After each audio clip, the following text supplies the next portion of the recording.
Welcome to CoMotion Labs Fundamentals for Startups. I'm your host, Ashley Esteban, Director of CoMotion Labs. Fundamentals for Startups is our regular lecture series open to anyone interested in learning about entrepreneurship or building a startup. Each week, we feature experts from various fields who bring you insights and inspiration and give you the opportunity to ask questions. All of the sessions are recorded and archived on CoMotion's website. For a full schedule and to register for future fundamentals, please visit bit.ly/CoMotion Fundamentals. CoMotion Labs is a multi-industry incubator program hosting early-stage startups from both inside and outside the UW community. We're committed to nurturing and enabling success through critical infrastructure, training, mentoring, and networking. And we do this without taking any equity or IP. We operate out of 3 locations on campus, each with its own industry focus: life science and hardware incubators, which are both in Fluke Hall, and a technology incubator, which is based here in Startup Hall. If you're a founder looking for somewhere to thrive, we'd love to talk to you. Before I introduce today's speaker, I want to mention that for next week's event, Marius Siercelin, Managing Director of Techstars Seattle, will present Starting Up Solo, Validating Your Idea Without a Technical Co-Founder. Today, Scott Tupper is here to present A Hill of Beans, Promises and Pitfalls of Impact Startup Dogma. Scott is the founder and CEO of Onda Origins, a local coffee business that incubated at Startup Hall, which is inverting the coffee value chain by including farmers in the end sale of their product. He and his brother Paul started Onda in 2016, and it thrives to this day, now possessing 5 retail locations and a growing e-commerce presence. In the midst of launching the company, the brothers also launched a tech startup called Yave, which used blockchain technology to trace cacao and coffee from origins around the world. Yave got into Techstars, but could not weather the storm of COVID-19 due to a myriad of reasons. Scott is excited to share his perspective through the ups, downs, successes, and failures that he lived through firsthand. So Scott will take questions at the end of the live event and via YouTube chat. And I'll turn it over to Scott. Great. With the YouTube chat, is that fed into here? Okay. Okay, great, thanks. Good afternoon, everyone. Thank you, Ashley. It's nice to see you again. I am Scott Tupper. I'm the founder of Onda Origins alongside my brother Paul. And I am excited to be back here at Startup Hall to share a little bit about our story. So let's jump in. I basically never thought I'd be starting a business. I did have an entrepreneurial kick as a kid. I owned a pressure washing business in Georgia and was illegally driving around pressure washing fences at the age of 15. So I guess it's in my blood to some extent. But when I went to the University of Georgia, I studied anthropology, and all I wanted to do was work in international development or possibly foreign trade eventually. This is me dressed up for mandatory church in Samoa in 2013, so 10 years ago. That's my buddy Savalio chewing on a coconut. And my time in Samoa, I followed my rugby coach out there who is pursuing his PhD in environmental resilience. And basically what we were doing was gathering data on how prepared people were for climate change. So a lot of these lowland tropical villages would get totally whacked by tsunamis every 3 years and have to effectively start over. And we were working on economic models to see if we could help people plan and prepare for the next and more frequent storms. One interesting thing I found in Samoa, our village was called Falealupo, which used to be the home of the last sunset on Earth per the international dateline. It's gorgeous. The dateline then moved, so now it's not famous for anything. But basically, there was an ancestral fishing tradition there, and we're talking about like sashimi grade, excellent reef fish. There's also a ton of coconut and taro production and lots of products that ultimately in foreign markets could achieve a premium. However, none of that was reaching the village of Falealupo. And then there were a lot of misguided international development projects, which led to my ultimate disillusionment with the ID community and eventually my starting of Onda. To put it briefly, as an example, we were staying on the site of a tilapia farm that a Dutch foreign aid group had installed. The village had clearly not been communicated with. There was still a healthy reef system, very, very precise fishing methods like spear, small nets, etc. So sustainable good, healthy reef system. Tilapia installed by Dutch foreign nationals.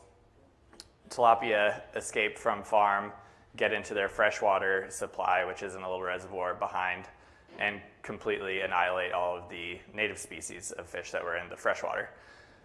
Furthermore, they pollute a lot and never became a commercially viable source of income for the village. So at that point, when I returned to the US, I knew that I wanted to work on something with products that were sourced from other countries, developing communities particularly, and connect that to an end market. So yeah, that's kind of where the idea of vertical integration for end market, which is effectively reverse vertical integration.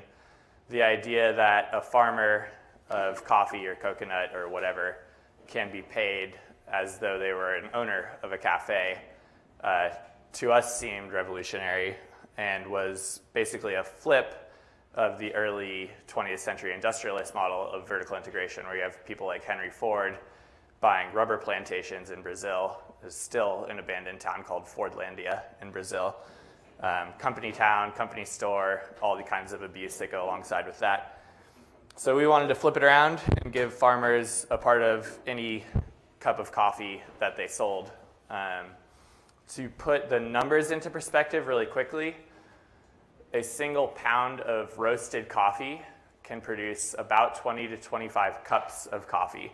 The commodity market price of coffee right now per pound is about $2, and most of us are used to paying $5 to $6 for a latte. So it's basically 10x, 100x markup. And farmers don't see any of that. So we have launched Onda Exchange Company. It's 2016. We're excited. That's my buddy Enrique. We're in my brother's Jeep. We've just picked up our first shipment of his coffee from Costa Rica. He's living with us in Georgetown, teaching us all about coffee. We're teaching him English. He actually enrolled in summer school at UW. Ashley, I don't know if you remember that, but he was around this office also.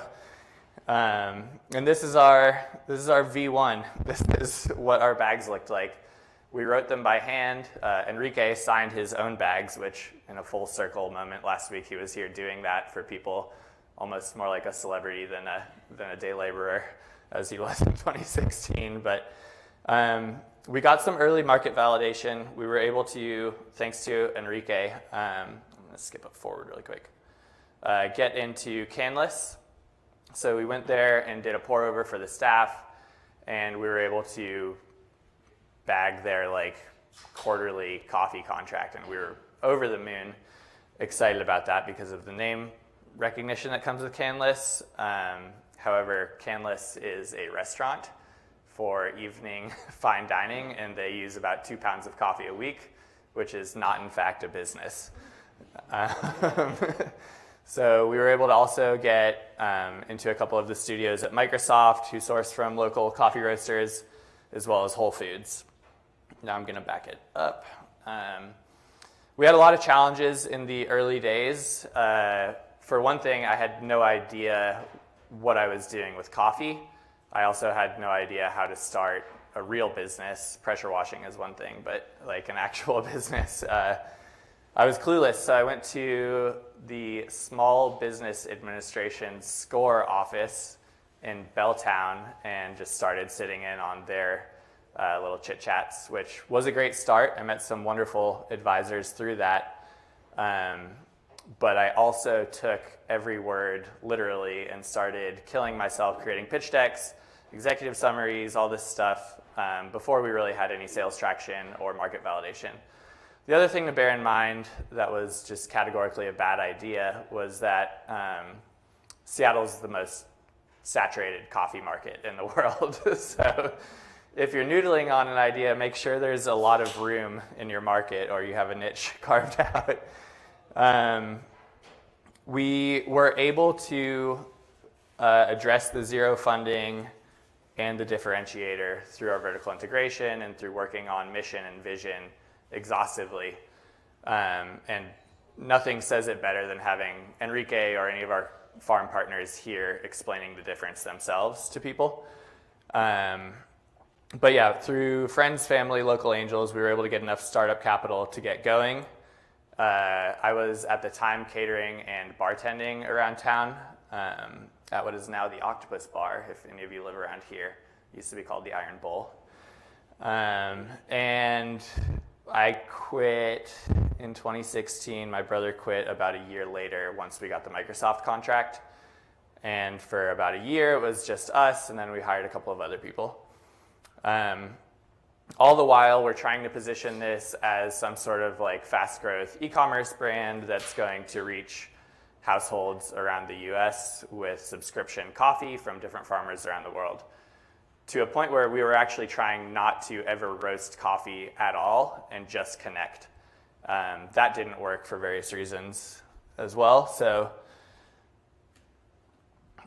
this is a little bit about what we were facing. So all of these were really great exercises for us to kind of hone and create cogency around our business narrative. But because I didn't know how to filter advice and I didn't know what we really needed to do to get traction, I would say I spent a disproportionate amount of time in this category. I wrote pages and pages of market analysis on coffee that I could have just like sent people links about if they were really curious. And didn't spend enough time in the early days working on selling or how we were going to grow beyond what was early identified as like a trendy little coffee idea into a real business that could sustain itself. So I already covered this. We did raise, it was a convertible note seed round, which I don't think we could have done it any other way, so I don't regret it at all, but I do implore people to explore all avenues of funding because there are a lot of different ways to get funding, and we were able to do that eventually with a regular ass loan to acquire the Tin Umbrella Coffee Roastery in Hillman City, southeast Seattle.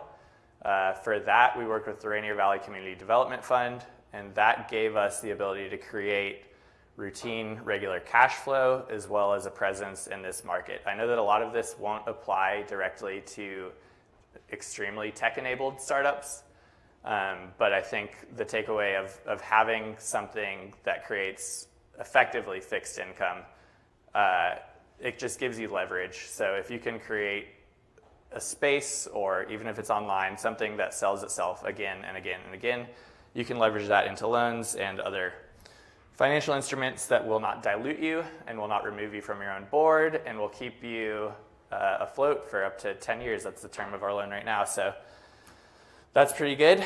Ashley mentioned that we took a left turn in 2017, 2018, I don't even really remember, into blockchain, which a lot of people did. We successfully launched the first coffee traceability platform using blockchain in the world.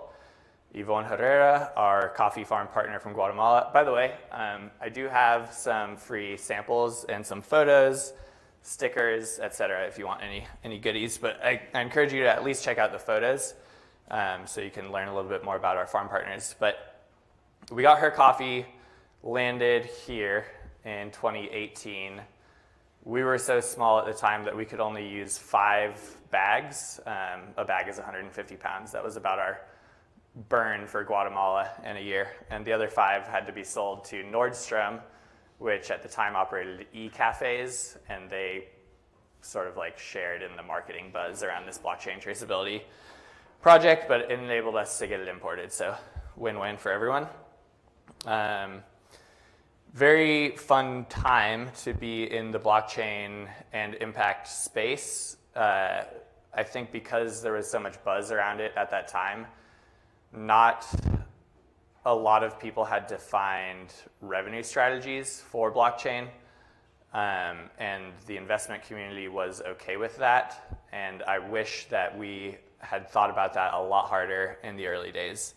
So we went for our first revenue generating event to build an auction in Guatemala with Anacafe, which is their national coffee association. And the great thing about working in the impact space is there's all sorts of non-dilutive funding through grants and other projects like that, but it's always heavily strings attached cash. So you get positioned into things like this auction, for example, that I didn't really think was going to be a viable long-term strategy. We just thought it'd be a great way to get people using our technology, and it did. It worked. We had roasters from, I think, 12 different like high market consumer countries, and 25 or 30 farmers from Guatemala participate in the auction itself. All of the coffee sold. It was really exciting. Here's a little bit of that. But for the 6 months of labor that we poured into developing our platform, as well as marketing this auction and reaching out to the international coffee community, our take home on the $3 million of sold product was something like 15 grand. So it was not a viable way to build that business. However, it did get us started and got our product out into the world. Around the middle of 2019, Ashley introduced me to Isaac Kato, who was the MD at Techstars at the time, and he gave us a shot, which I'll forever be grateful for. You can see here it says over 80% of our alumni companies have exited or are still in business. I am one of the 5 that are not,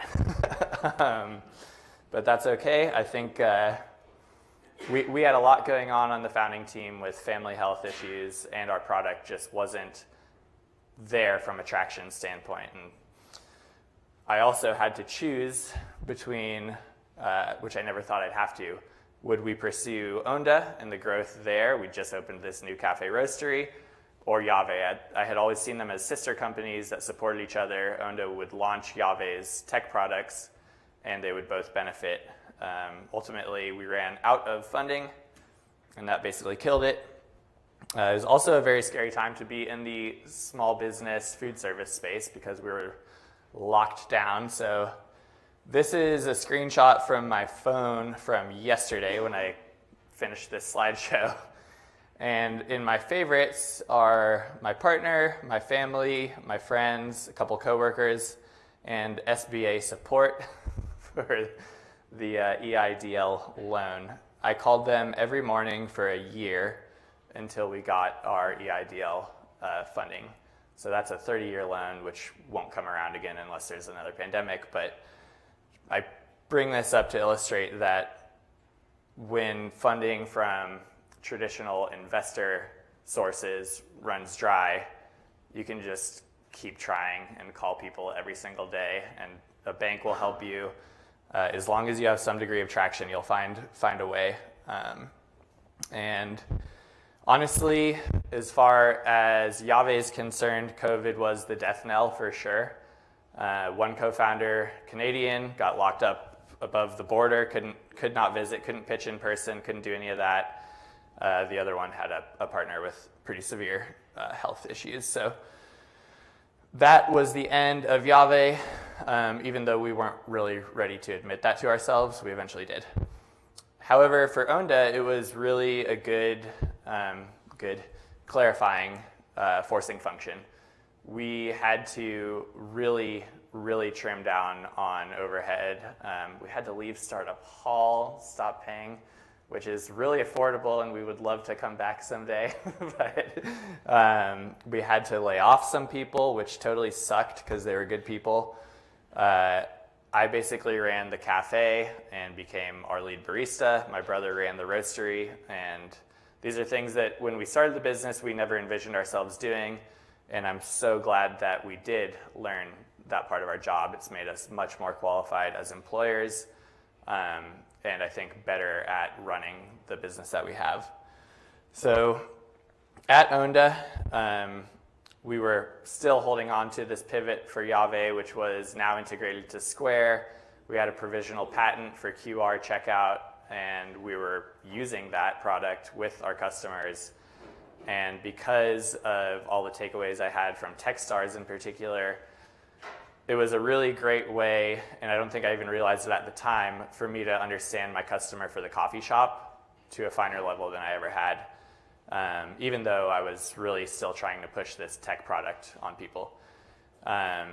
Anyways, that termed out, and once we ran out of funding, but I had spent so much time in this window that's about this tall, serving coffees and talking to people and learning about what they liked about the shop, what they didn't like, et cetera, that we actually gained a lot of traction from a revenue standpoint throughout the pandemic, which I think very few food service companies can say.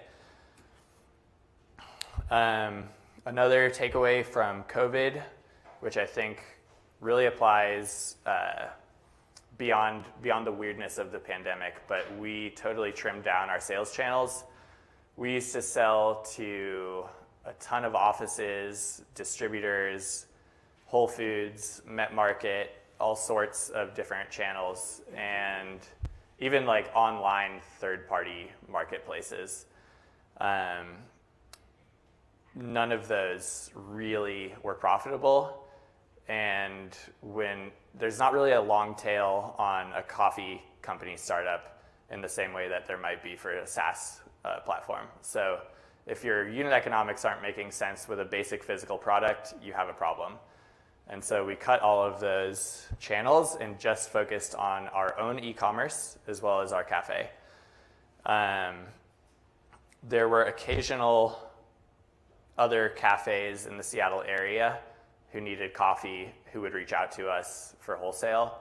And we never say no to those, but we don't actively hunt them. However, that did lead us to our next big opportunity, which was one of our customers notified us that she was ready to retire and asked ourselves, as long as another 10 micro roasters that they'd worked with, if we'd be interested in making an offer to acquire their business. Fresh Flowers was founded by Etsuko Minimatsu as well as Keiji Ko, a Japanese couple who learned baking in New York and are meticulous on product execution. This is our bakery in White Center, their bakery, they founded it.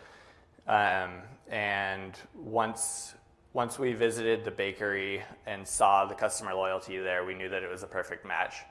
So their main, in coffee you have espresso drinks and you have brewed coffee. Basically, that's the formula for any coffee shop. Their espresso was all produced by Stumptown, and they were buying over $250,000 a year of coffee from Stumptown. So we knew that right away, if we were able to acquire them, we could kick Stumptown out and capture all of that margin while being vertically integrated to the shops, as well as now our own pastries. We reached out, so it was August of 2021, Etsuko emailed my brother because he does our payables and receivables. He was going camping. His friend said, hey, someone named Etsuko just emailed you, because his friend was navigating on Paul's phone. Paul didn't tell me that. And so it's a really strong, locally recognized business. By the time he got back from camping 3 days later, she already had like 5 offers.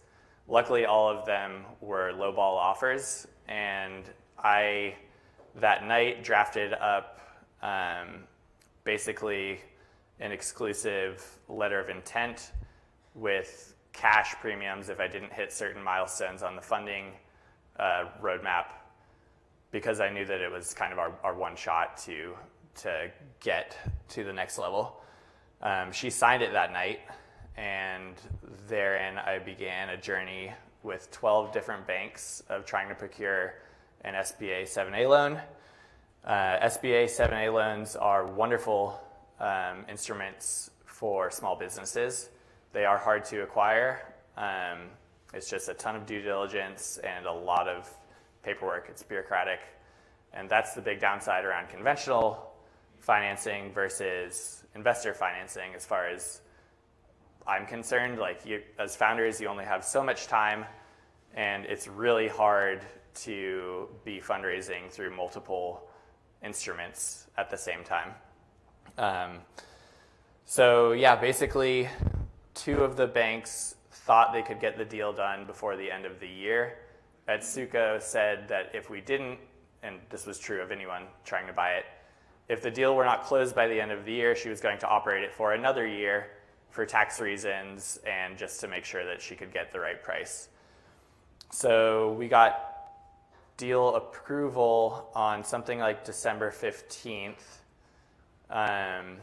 But then there's still a ton of runaround with escrow and transferring IP and a bunch of other stuff. On the 27th, I drove to Kent to transfer the car titles because it had snowed and all of the other title offices in Washington were closed. And then I drove back to escrow in Redmond because all of the escrow offices were closed. And we sat there and signed everything. And on the 28th in the morning, we were operating Fresh Flowers in the snow, incapable of delivering pastries because the tall van is shaky in the snow. But we did it. We got it done before the end of the year. And it's been a life-changing development for us, and a really, really wonderful opportunity to get to know other neighborhoods beyond Hillman City from a customer-facing standpoint in Seattle. So as of present, we are tracking for about $5 million in revenue this year from a start of less than 10 grand the year that we launched.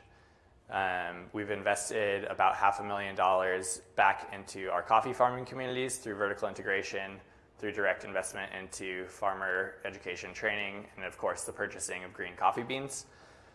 And I think I titled this this talk a bit cheeky with the Hill of Beans Impact Startup Dogma title, but I really think a lot of it, I hope a lot of it applies generally to any startup, which is the tech ecosystem in Seattle, the startup ecosystem, let's say, is so rich, and there are so many brilliant people who've done incredible things, and we've been absolutely helped by many of them along the way.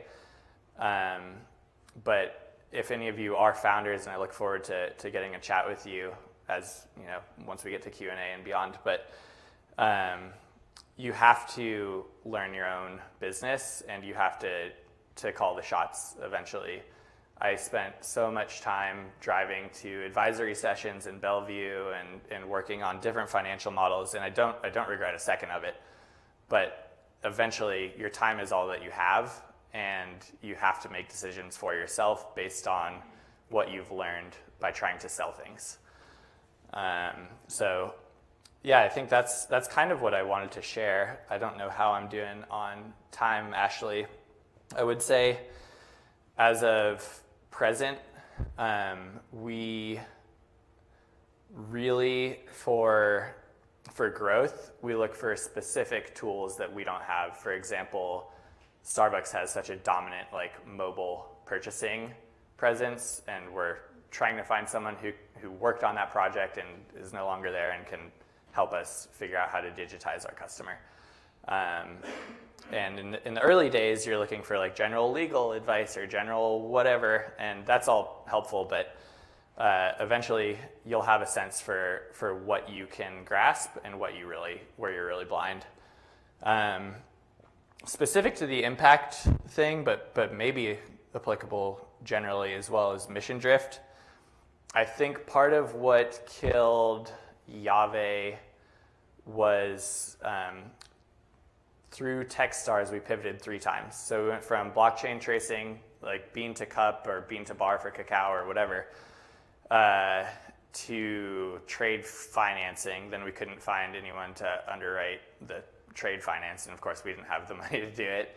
So then we pivoted again, which was timely with COVID, to the mobile checkout experience, which was meant to connect the consumer back to the farmer. And it did, it worked, but it was very unpolished. But by the time I was negotiating rates with Square and Stripe all day on the phone and no longer really talking to coffee farm partners or whatever, I could sense that my own enthusiasm for the thing that I had started was beginning to wane. And for the past 9 days, ending yesterday, we've had 2 of our original coffee farm partners, Yvonne Herrera and Enrique Navarro, here in Seattle, as well as Portland, where there was a coffee convention. And it was just a really, really refreshing reminder of how we started, why we do what we do, and just like a very invigorating week to spend with our partners, who many of whom we don't get to see as much as we did before COVID. So very positive. Yvonne, for example, went from basically going out of business to now cultivating more coffee than she ever has before, investing in her local community.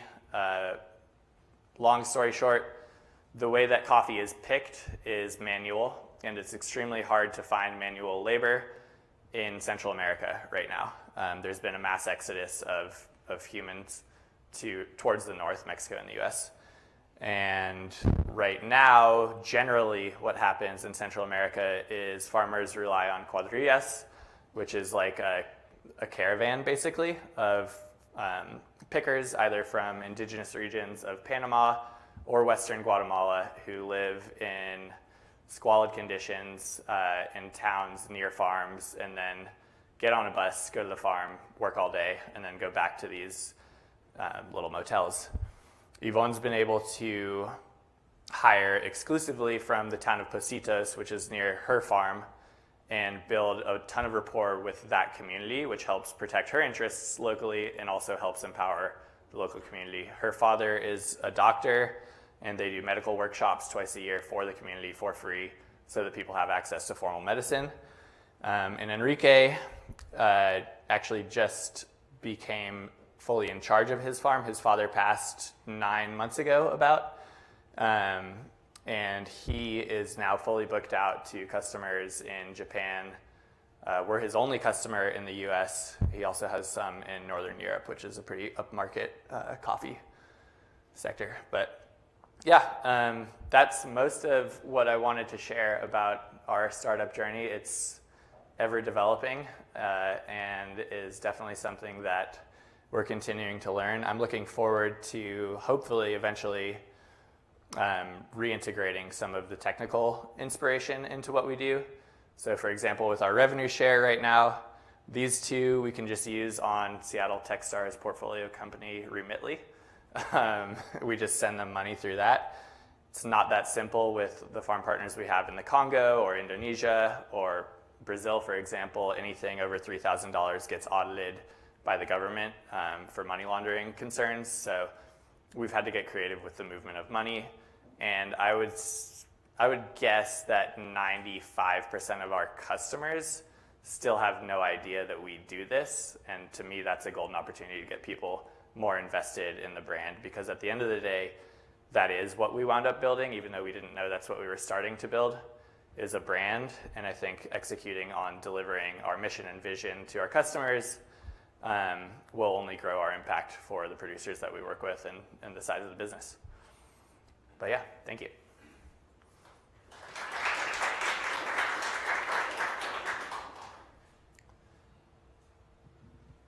Happy to do Q&A or...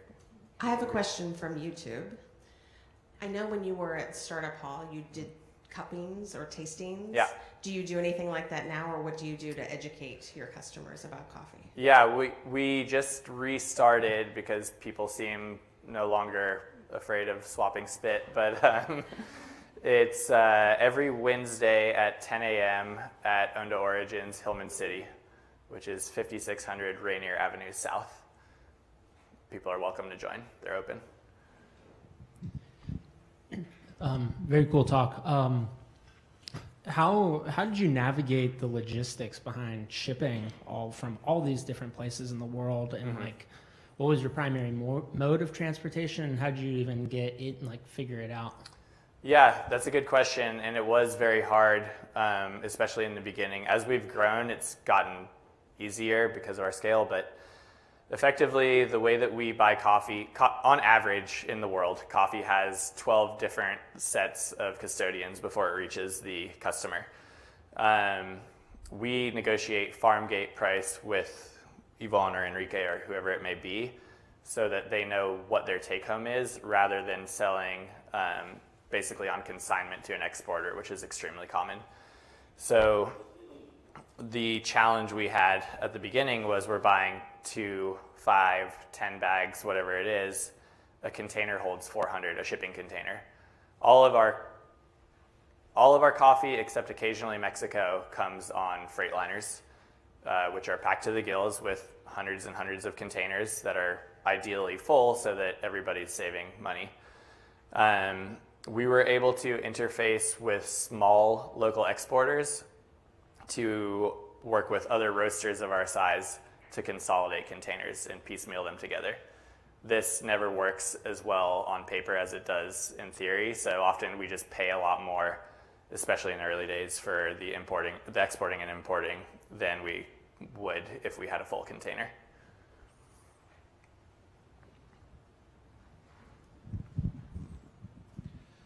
Quick question. Who were the key figures in your startup? So from someone that just has the idea, who were your key figures, or who would you suggest would be key figures? I'll tell you who wasn't a key figure that I wish we had, which is someone who just really understood finance and basic accounting. I've learned a lot of that as trial by fire, but with Onda, it was just me and my brother to start. So my background is Spanish and anthropology and a little bit of international development field work and bartending and pressure washing. My brother was a nonprofit fundraiser at Islandwood, which is on Bainbridge Island, and I think he always brought a higher degree of like professional office culture and like just know-how on like building a team than I did, whereas I was more focused on product and like basically like doing things by any means possible. That's how it started with Onda. Our first hire, Shannon Keith, who used to share a desk with us here, was amazing, and she absolutely filled a lot of blind spots for Paul and I, organizationally, mission-wise, voice, like had a lot of skills and was not exactly a specialist in anything, but really, really good at everything. On the flip, with Yave, I knew that I've never written a line of code in my life. I knew that I needed a technical co-founder. I found a very strong developer in Ballard. His name is Dan Carlson. And Dan had an ability to talk through problems with me about a sector that he'd never thought about, coffee, and convey that into functional code pretty quickly. So that was huge for me, knowing that I could trust Dan and the product worked. And we also had a co-founder named Nick, who operationally had worked at banks, Lululemon, et cetera, and brought more of that like professional level office culture type mentality.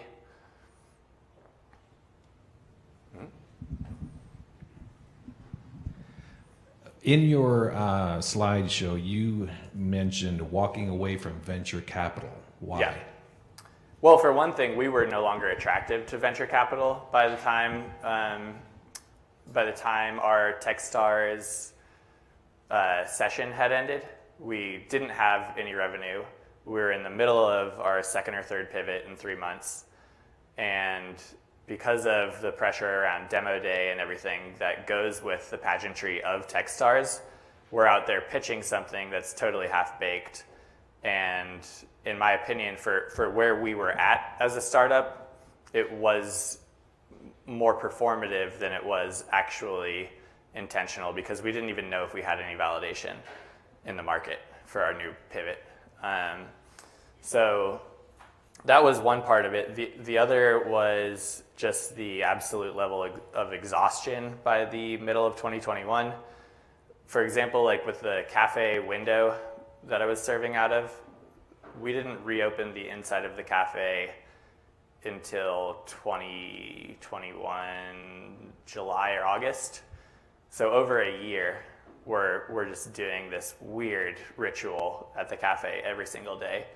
And by that time, my mind was so far from trying to go, suit up and pitch a deck to people that I never really reignited it. I would do it again, but there's a certain solace in just like calling a local bank, working with them, and knowing that you can establish something with a very clear plan around the next 10 years and how we're going to just drop checks off at the bank on the first of every month.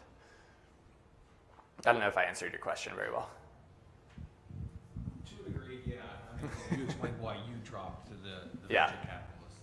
Yeah, I think everyone has to, pick their own path. Like, we're looking right now from an administrative accounting standpoint at using a card called Divvy, which is like Brex. And I know that small businesses can get, $50,000 line of credit with a soft pull on that. So like, would you rather have that, or would you rather have 50 grand from an investor? I don't know what the right answer is. I think it totally depends on who the investor is, but I probably put that bullet in there just to reemphasize that there are always other forms of funding.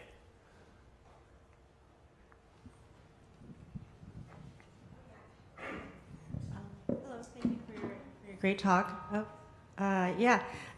So my question is, you were talking about how there's, as you said, like a multitudinous, like all of these different options in terms of funding, and then all of this advice that you can potentially get to. So like, how do you filter that?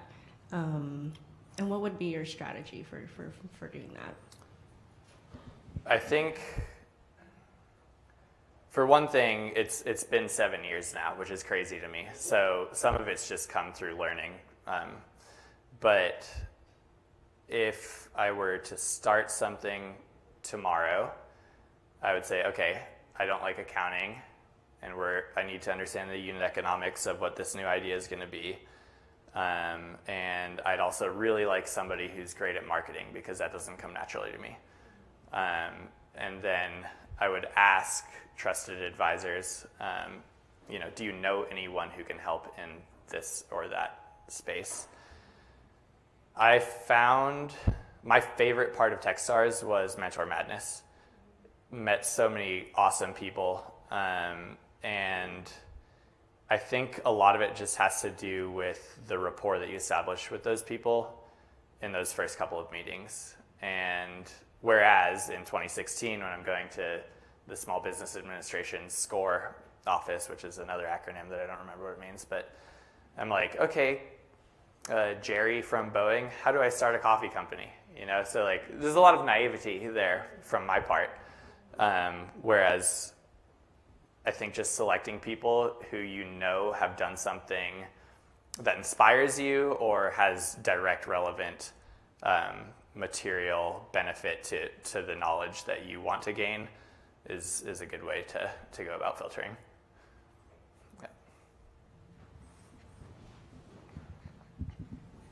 Hey, thanks for being here today. I wanted to ask you a little bit about, you trimmed down your omni-channel sales strategy. Mm-hmm. You mentioned that you were in Met Market and some other retailers, and then you just decided on e-commerce and your own retail. Yeah. Do you ever foresee yourself pursuing an omni-channel again, or what were some of the hurdles that made you realize that wasn't something that was going to last through COVID? It would have lasted. We were still selling quite well at grocery stores. It was more of a unit economic discussion on the one hand for day to day, and on the long term, it was how do we drive value into our brand. And anytime with a brand that you can go D2C, direct to consumer, so either mailing it to their doorstep or having them visit your premises, your retail premises, like that's where your valuation drivers go from. Conventional food service business can exit for like 2.5 times free cash flow, but really strong coffee brands with good D2C channels will often exit for 20 to 30x revenue. And I mean, often, right? Like that's not really that frequent, but that is the multiple that we've seen for the success stories that have happened in our industry. And that brings up kind of a fundamental question that my brother and I face is, if we ever do really, really fine-tune our D2C channels, would we want to exit, and how would we do that, and how would we protect mission there? And I hope I get to confront that question someday in a real context, but it was really, there was multiple benefits. So we roast on a 7-kilo Diedrich machine, which is about the smallest commercial roaster that you can find, while most of our 35 competitors at Whole Foods are roasting on 60 kilo machines. So they're almost 10 times more efficient as us at producing that product. And then they can sell in a style that, reflects that. Scott, how do you plan to scale and expand Onda Coffee in the future, and what are some of the biggest opportunities and challenges you see on the horizon? I mentioned that starting a coffee business in Seattle is a bad idea. But there is a silver lining. I think Sinatra, like, if you can make it there, you can make it anywhere. He's referring to New York. But if you can do something in a market this competitive, you can export that success and duplicate it in other markets. So on our 5-year roadmap is to evaluate what cities have a growing specialty coffee consumer base that are being underserved. So that would be the physical expansion plan. And then on the e-commerce side, which if I had my druthers, if we could just put jet fuel into the e-commerce business, I would do that because it's easy to fulfill. We're really fast at it. We're really good at it, and people love the coffee. We've just hired a new fractional CFO who's going and has helped brands grow from a couple $100,000 in e-commerce to 20 million. So we're working on revamping how our subscription offering works and reaching more people through maybe some paid ad spend, et cetera, things that I'm not qualified from an experience standpoint to lead. I just wanted to say congratulations on acquiring the bakery and all of the success. Just curious, you're running essentially a D2C brand, you're roasting coffee, and now you're also operating a brick and mortar bakery. Adding in the bakery, how has that affected the rest of the business? I was terrified because I can't even bake a cookie. But the systems that Atsuko and Keiji put in place, so we hired, we retained all of their staff. Those systems have been resilient. There was also culturally a shift from a very heavy oversight culture to my brother and I don't want to pretend that we know how to run a bakery. So the bakers now have more vertical mobility in their jobs per their description, per pay, per everything, and they've taken more responsibility, and that's been a very effective thing. But that being said, for the first 6 months of last year, I was up at 4 a.m. delivering pastries. So it was pretty tough, but we have a really, really good group of people around us. And that's something that over time we've gotten better at hiring in middle management, et cetera.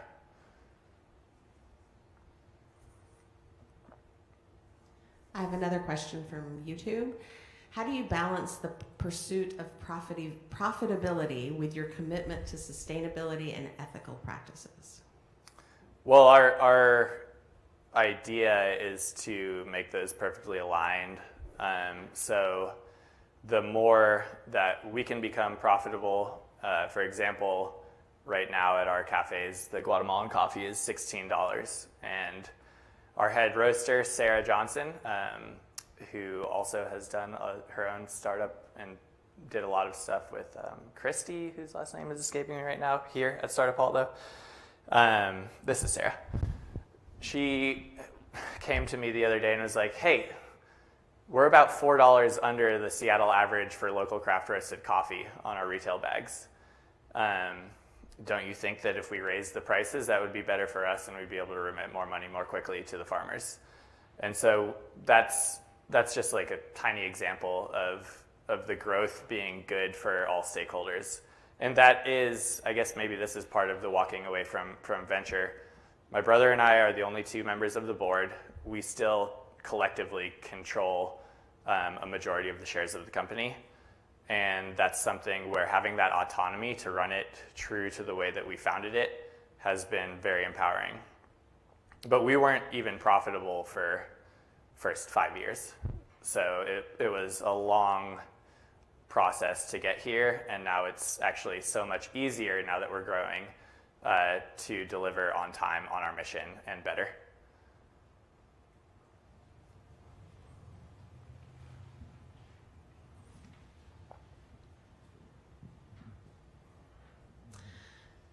All right, I've got another one. What advice would you give to other entrepreneurs who are just starting out in the food and beverage industry? I know you've given some, but is there anything you haven't mentioned? I think picking a lane is really important. I've touched on that a little bit. So the most common business to start in the US is a food business. All of us know somebody who has started a restaurant or a bar or coffee shop or whatever. If you're trying to do it in this sort of context and you're watching this sort of talk, I imagine you're trying to build a brand. And I think finding either the right distribution partners, which would be how like all these cold brew companies went gangbusters about 6 years ago. None of them really handle their own product. It's co-packing and then distributor, and all they do is work on marketing to people. That's one way to scale quickly. Alternatively, building a really strong e-commerce presence and getting fanatical customers directly from you would be the other pathway. But I absolutely, I think, counter to most current trends or advice, believe in the power of physical space. And people, maybe now more than ever, are desperate to congregate around community and product. And if you have coffee, I'm very lucky. Coffee already has like a lot of community elements woven into it. But if you have a product that can bring people together, I wouldn't shy away from just